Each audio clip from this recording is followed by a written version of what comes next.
When it is seen, it is impossible to unsee. Arthur Morgan and LeBron James have more in common than the average person might anticipate. This comparison is not necessarily just a fun exercise of thought, but rather a well-rounded demonstration of moral code and long-term values. The theme of redemption is prevalent among both of them. LeBron was deemed the chosen one and was the undoubted first overall pick by Cleveland. However, despite his MVP numbers and finals appearance, the King lacked the playoff success he needed to secure his legacy. Despite his best efforts to make things work in the place he called home, it became increasingly evident he needed to leave to better himself. In this fall, I'm going to take my talents to South Beach and join the Miami Heat.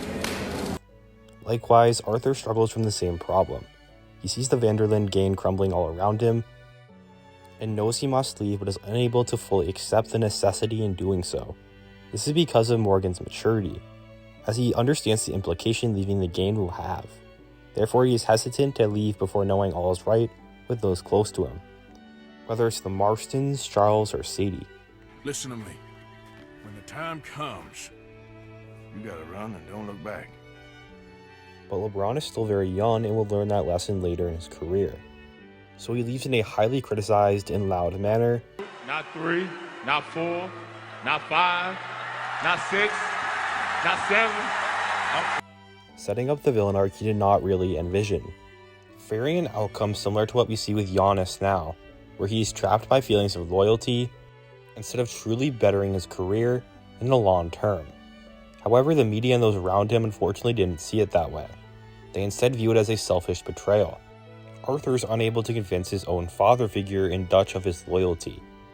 And while it can be argued that Arthur is finally able to partially convince him that Micah was the traitor and not him, evidenced by Dutch simply walking away from a dying Arthur and refusing to go with Micah, Arthur tragically never is able to fully convince the gain of his reasoning behind his exit.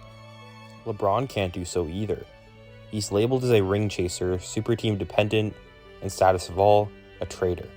The same city and league that viewed him as the successor to Jordan and the future of the league showed no hesitation to turn on him. They are both heavily criticized because they question their surroundings. But it is this betrayal that transcends into LeBron's redemption.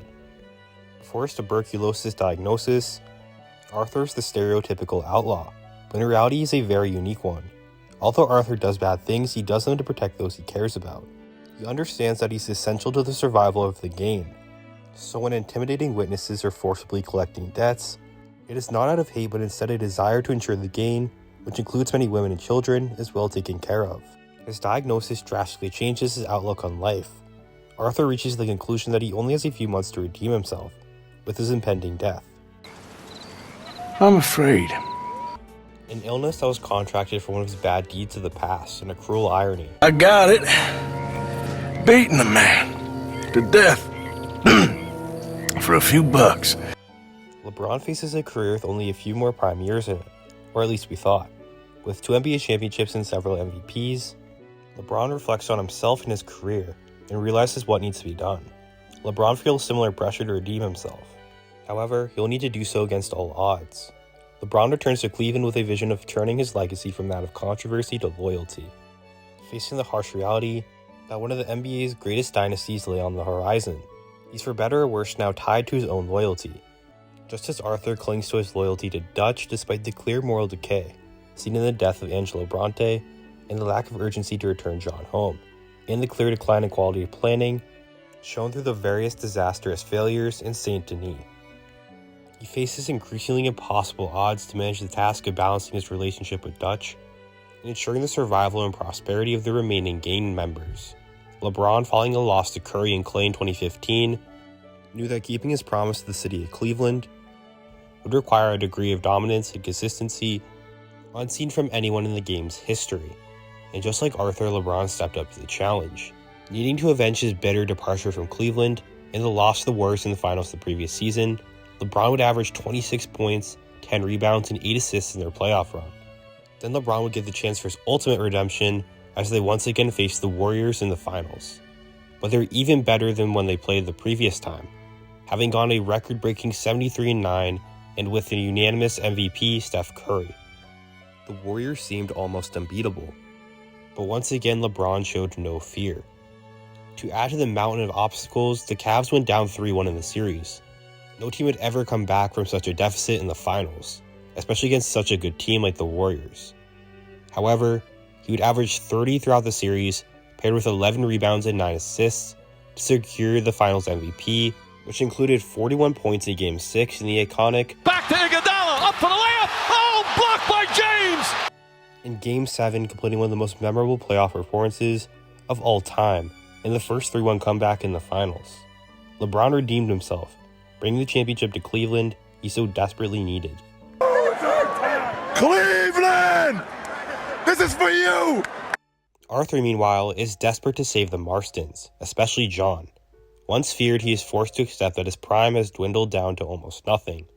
With his death on the horizon, he tells John to run and never look back, as things crumble around him. Morgan feels like he must keep the promise he made to Sister Calderon.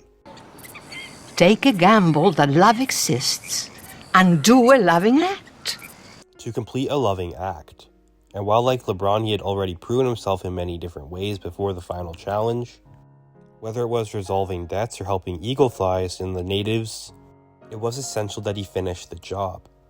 Throughout the story, Arthur rescued John, Jack, and even Abigail to an extent, but he needed to save John one last time. Facing an ambush from the law and the culmination of Dutch's mistakes and enemies, Arthur tells John to leave while he holds off the remainder of the past, giving John and his family a second chance at life, a redemption, and therefore completing Arthur's redemption as well. And despite his little strength, he's able to hold off Micah, allowing him to leave on his own terms. While Arthur stares into the sunrise at his life's end, he dies in peace, knowing that he succeeded in redeeming himself for what little time he had left. You're my brother. I know.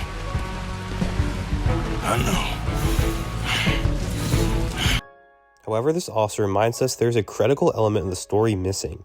How does LeBron's career end? Since the 3-1 comeback and his redemption, LeBron has become a permanently loved and respected player in Cleveland, even after his departure to Los Angeles. It has also permanently cemented himself as a legend among the people who once turned on him. Although the ghosts of the past, like Arthur, came to haunt him, with the rival Warriors forming their own super team with Kevin Durant, essentially dashing all hopes of another championship for the Cavs. Regardless, LeBron showed a similar undeniable loyalty as long as possible, including the famous 2018 playoff run, despite a considerably underwhelming cast to support him. Like Arthur, we know LeBron's career is coming to an end, but we're just not sure how. After all, Mother Nature and Father Time are undefeated. But like Arthur, no matter what happens now, LeBron can ride off into the sunset knowing that he redeemed himself and made a positive impact on those around him. LeBron doesn't need a perfect ending, because Arthur didn't necessarily need one either. What really matters is having high honor in a world where it's easy to see wolves instead of deer. As always, thank you for watching. Please like and subscribe.